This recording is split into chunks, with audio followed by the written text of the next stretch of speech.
Right now, the nation is remembering the 18th anniversary of the September 11th terror attacks.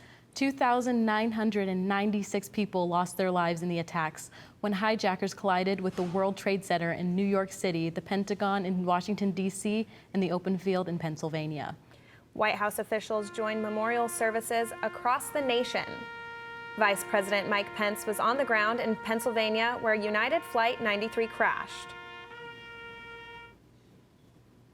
The American people will never forget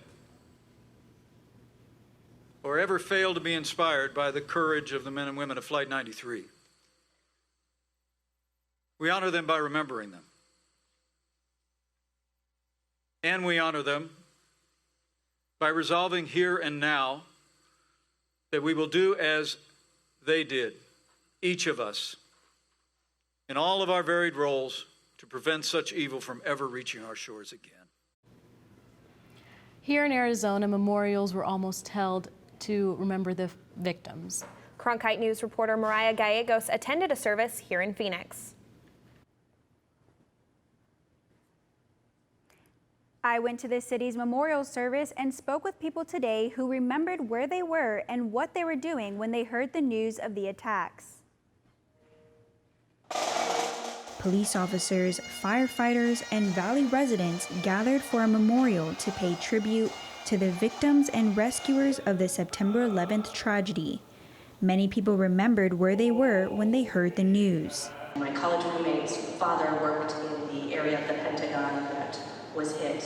I remember the uncertainty as we waited for news about where he was. They also remember the confusion and disbelief. I was leaving campus to go study at my parents' house, and I arrived and saw the second plane hit the tower, and I thought it was a replay of the first plane. Phoenix Fire Captain Kenny Overton says the images are ingrained in his memory.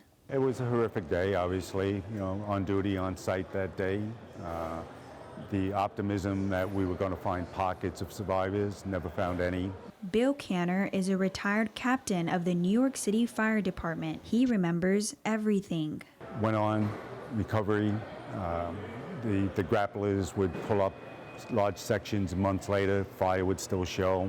It was quite an effort, cleanup and recovery, and trying to bring closure to family members, both fire, police, and civilian, of the remains of their loved ones.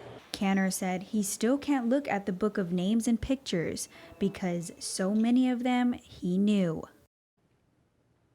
Many of the people I spoke with said even 18 years later, they'll never forget the emotions of that day.